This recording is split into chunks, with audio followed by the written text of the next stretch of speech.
Hey everyone, and welcome to AP Psychology. Today we're going to start with history and perspectives, understanding how psychology as we know it today came into being. So if you're taking this course, the first question you're asking is, what is psychology? And for AP students, it's important that you guys know the definition. Psychology is going to be the scientific study of behavior and mental processes. In psychology, if we're talking about behavior, we're not concerned about what the person intended to do or what their motivation may have been. Behavior in this context is truly what you could observe. We leave the term mental processes to include things like what someone thought, how they problem solved, what they remember, and maybe even their motivations. Psychology is definitely not common sense. Because it's a scientific study, we employ different research methodologies to ensure that what we're talking about isn't just speculation. I could tell you birds of a feather flock together, and you would look at your friends and say, yep, we're all very alike. And 10 minutes later, I could say something along the lines of, but you know, opposites really do attract. And you could point to that one friend that it's slightly different than you and go, yes, that's also true. To make sure that this is not common sense, speculation, or folk wisdom, we employ an empirical approach. An empirical approach is going to be something that you can verify. So observations that are verifiable, usually by what we call our senses. We can see it, we can taste it, we can touch it, but somehow we can prove that it is in fact real. It's important to note that psychology's early history starts well before the date that we say scientific psychology emerged. And we talk about Plato, who was what we'd consider a nativist, and Aristotle, an empiricist. Plato had statements like, your personality is innate and inherited from your parents, and that sounds very much like a genetic explanation. But it's written in you, it's part of you, it's native to you. Where Aristotle was an empiricist and said, your personality isn't written on you, your personality forms from your experiences in your environment. So when we look into psychology, this starts this nature-nurture debate that becomes kind of the crux of later discussions about how we feel, why we act, what motivates us. There are other people that are important in the early history, but as far as we're concerned, we're going to treat them more like footnotes. Galen, a Roman physician who dissected animals and felt that he was able to find the location of the mind. To us, that seems silly. Our emotions reside in our heart and our thoughts reside in our brain, and we've kind of compartmentalized that. And even that is incorrect. Everything resides in the brain. But to actually sit there and say that your thoughts came from your brain was kind of groundbreaking. We usually think of the fact that like our emotions come from our chest because we feel our hearts pound and we have all of the physiological reactions. So early Romans, to make a statement that it came from your head where there really isn't a feeling, was unique. In the 14th to 17th centuries, if you're looking back into your history, you understand the prominence of the church. And you start to see people come out and question again. Descartes comes out and says that the mind and the body are separate, that they are two different things, and even proposed the idea of reflexes and nerves. John Locke, who you guys have heard about over and over again in history classes, claimed that the mind was a blank slate. And here again, you have this empiricist thought that the environment writes upon us, and everything that we learn comes from direct sensory experience. Now, we're getting closer and closer to modern day. Here we're creeping towards, the 18th century. However, this still is not modern psychology. It is not scientific psychology. The beginnings of scientific psychology have their roots in the late 1800s. When we talk about Darwin, we start to see this kinship between animals and humans in science. This is further explored by Pavlov when we get into behaviorism. But the true father of scientific psychology would have been Wilhelm Wundt. He created the process of what we call introspection, looking into yourself and trying to record and systematically collect information about your internal events. Wundt also created the very first scientific laboratory dedicated to testing psychological principles in Leipzig, Germany. If you were to consider psychology having parents, we would most likely say that it came from philosophy and physiology. What Wundt wanted was a way to measure these experiences, and he was interested in studying the conscious experience. So the very first definition of scientific psychology is a scientific study of the conscious experience. Now, you guys understand that later it becomes the scientific study of, and that would be behaviors and mental processes. But we'll see that evolution as we go through this. Wundt made a very clear statement about what it meant to be scientific. When you can measure what you're speaking about and express it in numbers, so statistics, you know something about it. But when you cannot measure it, you cannot express it numerically, your knowledge is meager and unsatisfactory. In other words, if we can't make it tangible, if we can't quantify it, then we can't really talk about it. Early psychology's primary focus was the immediate experience. What was going on right in front of you? How were you feeling? How were you reacting? That's where introspection comes in.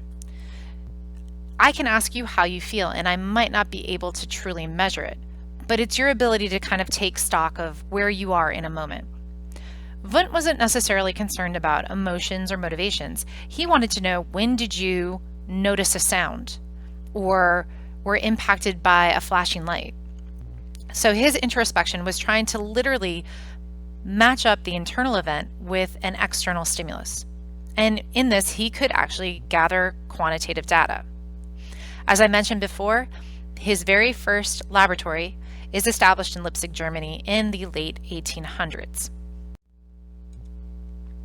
In the United States, we look to G. Stanley Hall. Hall is a student of Wundt, and these are all really important facts. I'd like to tell you, you only need to know one, but you need to know all of them.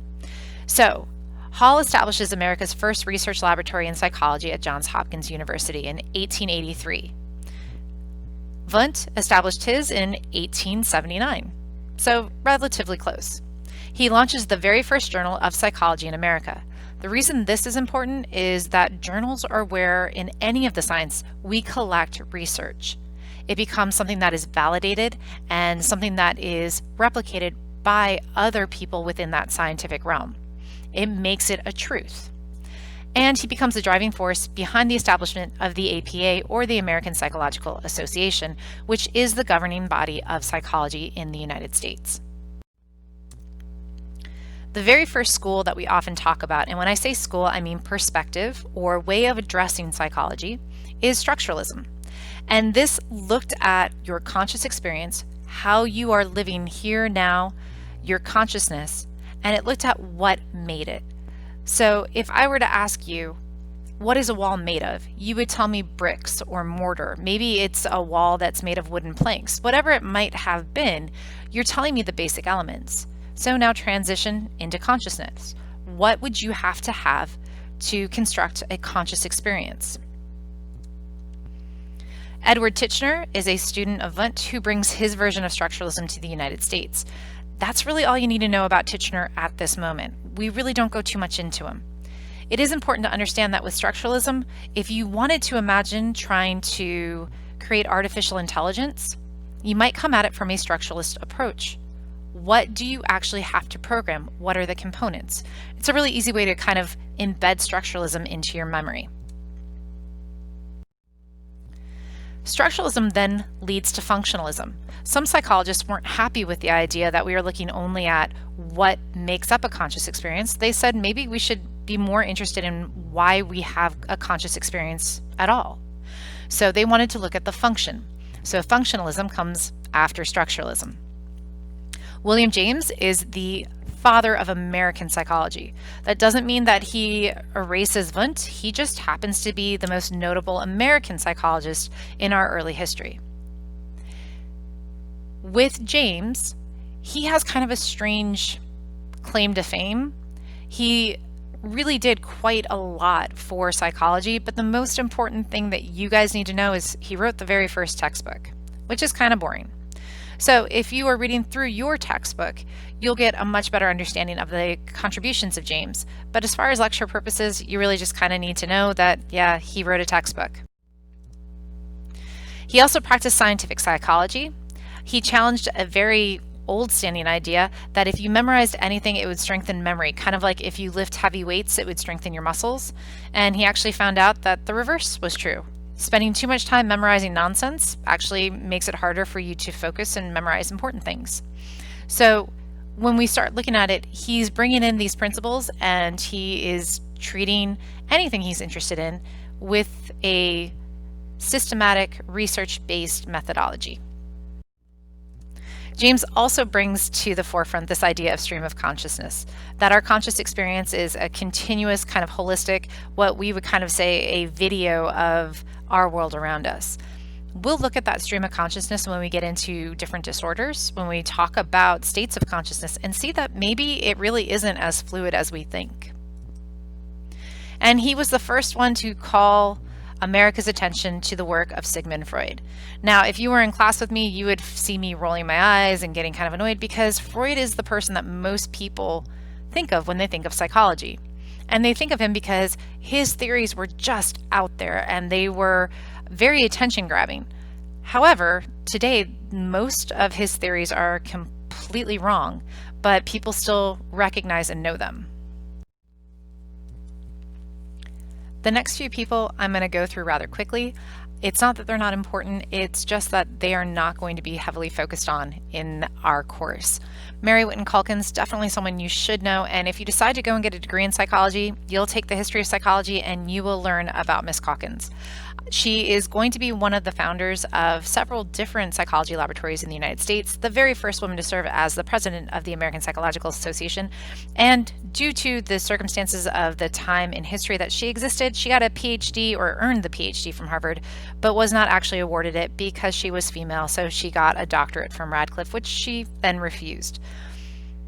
I know we're glossing over this rather quickly, but it's truly because her contributions will pale in comparison to some of the other people that we really need to spend some time on. Gestalt psychology is probably one of my favorite ones to teach in class, and that's simply because it has to do with perception. Perception is your whole experience of what's going on around you.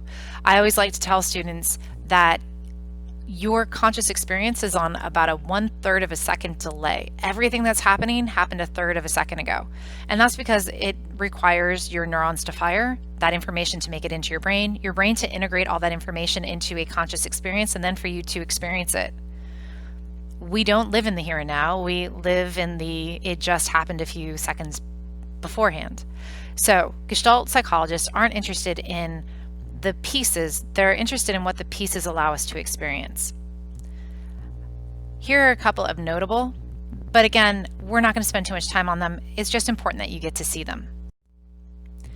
Now we're on to Freud, and everyone loves to talk about Freud, and it really is because Freud is just so weird. He had a heavy emphasis on sex. His entire theory is called psychoanalysis, and you had psychosexual stages. Most modern psychologists, while psychoanalysis is still practiced and is in fact a more modernized version of it, we understand the importance of Freud as a contributing person and making psychology popular, but we just don't agree with his theory anymore. So the world once was flat, we believe it's round. We once thought that the Earth was the center of the universe and that the sun rotated around us, and now we understand them differently. So understand, with any science, we're going to look back and disagree with some of the early theorists. His biggest focus is the unconscious mind. Things that we're unaware of, memories that get stored but we have no access to.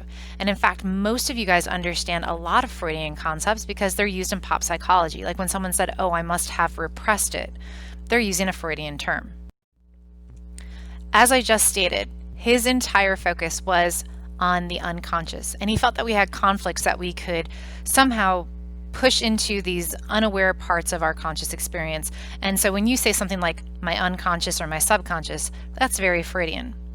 His theory attempted to explain things like personality, motivation, and mental illness as resulting from unconscious forces. He's really the first psychologist, as we were talking, that breaks from looking at what consciousness is or what it does to start talking about things like, how did your personality form? Why did you feel compelled to do that? And why do some people suffer while others don't? This made psychology something that the average layperson was really interested in. And it's often the gateway for most people to feel interested in psychology because we often ask those very similar questions. Freud had a lot of focus on mother and child relationships. He's very controversial, and he made other theorists apply scientific methodology more stringently to psychology because he couldn't prove a single thing that he talked about. Now we're into probably my favorite part of psychology, which is behaviorism. Behaviorism is purely scientific. Here you're seeing John B. Watson, and Watson is known as the father of behaviorism.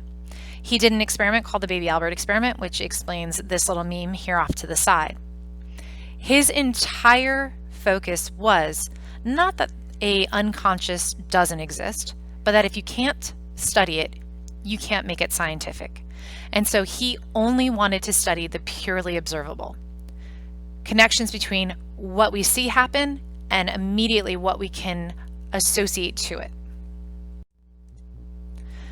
So Watson is the father of behaviorism. And again, he felt for psychology to be considered a science, it had to give up talking about things that could not scientifically be studied. And in this case, the unconscious. Skinner and Pavlov will be two other notable researchers that are behaviorists that you guys should read about in your textbook. There are other notable psychologists that we will talk about. Broca is known for Broca's area, obviously something that he discovered. In the left frontal lobe of your brain, there is an area that allows you to control the motor movements for speech. He discovers this in the late 1800s, doing post-mortem autopsies. Ebbinghaus creates what we call the forgetting curve. He studies memory and says that if you don't use it, you lose it, especially if you don't repeat it. And we'll talk about him when we get to memory. Beverly Inez Poser was an African-American female to receive a PhD in psychology. So again, we won't spend too much time on her accomplishments, but it is good to know that this is a discipline that had a lot of early contributors from a variety of different backgrounds. The next thing we talk about are approaches. And there are several different approaches. One, the biological approach. Now, while we have schools of thought and approaches, those are really kind of interchangeable terms. So biological approach, really we start to see the kickoff in the 1950s to modern day, and we look at neuroscience. We'll talk about split brain procedure and we'll talk about neurons and neurochemistry. And it's very important today when we look at that because it goes hand in hand with psychology so closely. The behavioral approach we talked about, and that has Watson, Skinner, Pavlov, but this idea of observable events being scientifically studied, and only the observable. Some really key terms that you should know from that are the word learning. Learning in psychology is not learning like you would in a classroom. Learning in a classroom is remembering. Learning in psychology is associations that are made. Rewards, punishments, modeled behavior, the environment. Those are all really important terms to make sure that you tie very closely into behavioral approach. The cognitive approach. When we say cognitive, we mean cognition. We mean the wheels that turn inside your head to help you plan, problem solve, anything that has to do with thinking. So how we acquire, store, and process information. We'll spend some time talking about Jean Piaget, who is going to be a Swiss developmental cognitive psychologist. We'll talk about Chomsky, who comes up with language theory. Humanistic approach is probably the most philosophical of all the approaches, and when we talk about this one, it's this concept that people are born good, that we want to have choice, that we want to reach our best potential, that we're naturally good people. And we'll talk about Rogers and Maslow. This we'll wait a little bit to get into because it happens more towards motivation. And again, this is a bit more philosophical. So this one, some people have a harder time if you're really purely science-based, but this one has huge ties into therapy. Psychodynamic approach, we credit that to Freud again. And then remember the big words for this one, unconscious motives. Sociocultural approach, or when we're talking about later the social psychology of it all, this is the fact that the way that we act in different environments, the environment impacts us. Who you are with your friends is different than who you are with your parents. Do you follow the group or do you stand on your own 2 feet? And the answer is most of us like to conform. We like to obey rules. There are certain behaviors that humans do that are dictated by our environments. One of the newer ones is what we'll call evolutionary psychology. And I know that sounds weird because I told you we talked about Darwin, and Darwin's from the late 1800s. Evolutionary psychology didn't come around until the 1980s, so almost a full century later. But this is looking at how genetics motivate our behavior. So when we talk about evolutionary psychology, it has to be something that is a truth for the human species, not just Americans and not just people in certain cultures. So how did we evolve to? And so when we talk about things like mate selection, women are more selective than men. Why is that? We'll later talk about the fact that there's greater risk when it comes to having children, more time that is going to be involved in that, more resources that must be poured into it. So it changes the way that men and women will do things like mate selection. There are different subfields when we talk about psychology. In subfields, usually we're talking about careers. Clinical psychology is for those of you who would like to go on and possibly get a PhD, and you want to treat people in mental hospitals. This is people with extreme disorders. So if you have a strong interest in dissociative identity disorder, which used to be known as multiple personality disorder, well, then you want to become a clinical psychologist. You can assess and treat and work with people suffering from pretty extreme disorders. Clinical psychologists spend a lot of time poring over what is now called the DSM-5, the Diagnostic Statistical Manual of Psychological Disorders.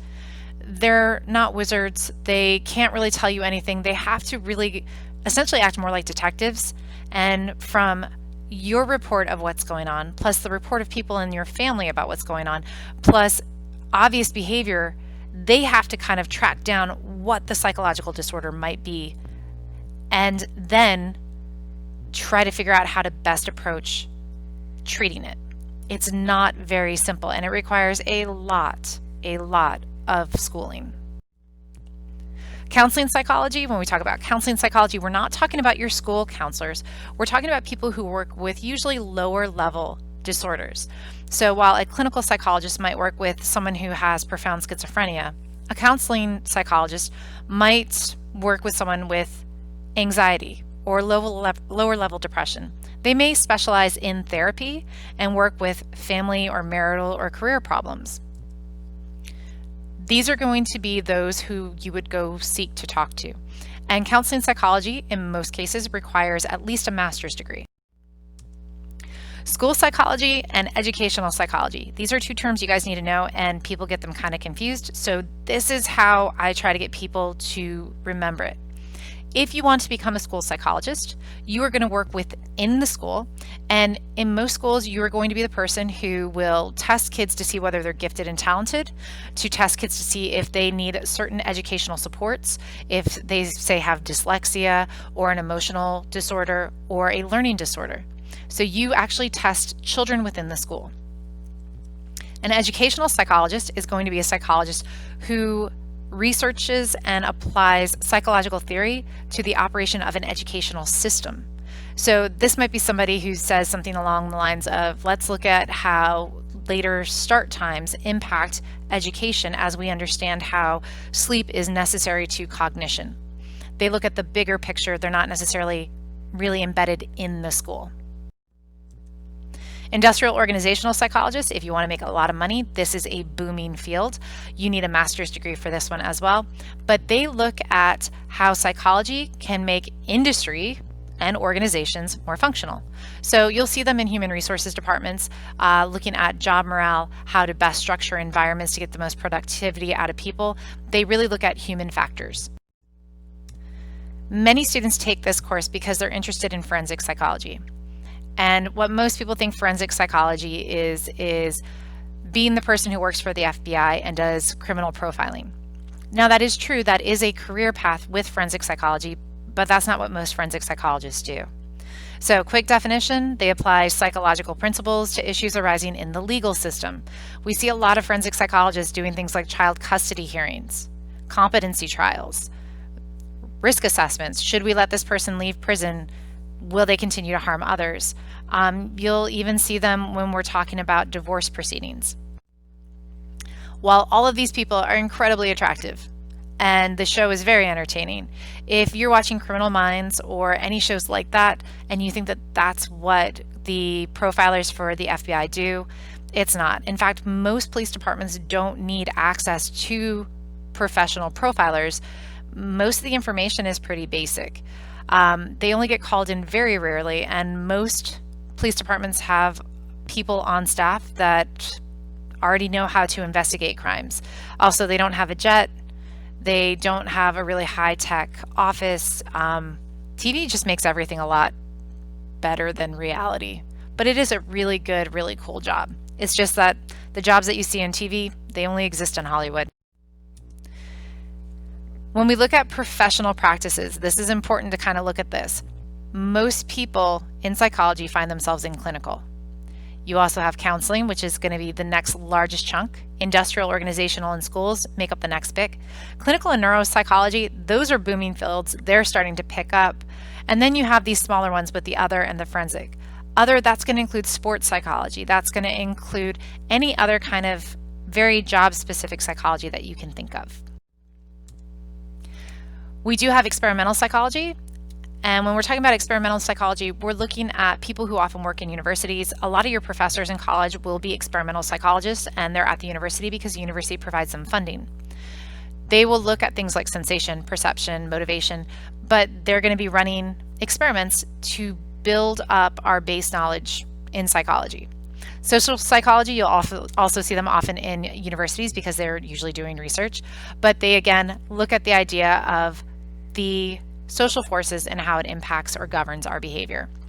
They'll be the ones looking at things like prejudices, stereotypes, group behaviors, anything that happens in kind of the social arena. Developmental psychology looks at changes throughout a lifetime. Now today we'll spend a lot of time looking at people who are in their golden years, and that's because we have such a large population. We spent a lot of time dedicated looking at infancy and early childhood, and we do still have a lot that we can learn, but with the baby boomers making up such a large population, it's important for us to start looking at things like depression as people age, as they start to lose connection with family members or their loved ones die. How does that look? How do we keep mental flexibility as people age? What do we do with Alzheimer's disease and other disorders that are related to aging? And so developmental psychology looks at the entire span of human development. Psychometric psychology, you see the word metric or meter or measure. And this is for those people who really like making tests. To me, that sounds like an awful, horrible thing to do, but they're concerned with making those IQ tests. And we'll talk about really kind of the scope of what an IQ test is or a personality test, but they make anything that we talk about measurable. So they design and they employ different tests, and then they make sure that those tests are actually good tests, they are reliable, they are valid, and then they also help compile statistics to tell us what our tests are telling us as far as their results. Sports psychology, you're not going to see a whole lot added onto this one. Sports psychologists are pretty cool. They go in and they help people who are recovering from injury or are facing mental blocks within their sports. So if you've ever had a major sports injury, sometimes kind of getting back into the swing of things is really difficult. I myself have had 2 shoulder surgeries from playing college softball, and the mindset to kind of get back out there is a little difficult. Sports psychologists in most universities and sports teams help with the mental block. They help with motivation. They help with visualizing a game and working through it. So it's a really, really cool occupation to join if that's where you're interested. The last little things that we'll talk about, psychology versus psychiatry. We have a huge shortage of psychiatrists in this country, and there is a reason for this. If you would like to be a psychiatrist, not a clinical psychologist, but a psychiatrist, you have to have your PhD in clinical psychology. That's one PhD. You also have to have a medical degree. You have to be a fully licensed physician. That's a second PhD. So, what a psychiatrist can do that a psychologist cannot do, because they are a fully licensed medical doctor, not only can they diagnose disorders, clinical psychologists can do that, but they can prescribe medication. So many people will seek out a psychiatrist because it's kind of like one-stop shopping. They're very, very hard to get appointments with, and usually they're only going to see people who have some pretty severe issues going on. Last slide, I think you might have one more after this, but here we're looking at employment of psychologists by setting. And so you see a lot of people in colleges and universities, hospitals and clinics, and in private practice, with the government, schools, and other arenas being slightly smaller. With those of you who are taking this class because you really think you want to take psychology as a major in college, I have my psychology degree and I laugh every time I look at this because it just still holds true. What you will spend the most of your time on is statistics. Psychology means nothing unless you can actually quantify it. So if you hate math, find some part of you that loves it, because you will spend most of your time looking at what the research tells you. Then everything else kind of fits in. So I hope you guys are excited for the class. I know we're taking it on a totally different platform this year. I will do my best to make these as short and engaging as possible. And always contact me if you have any questions.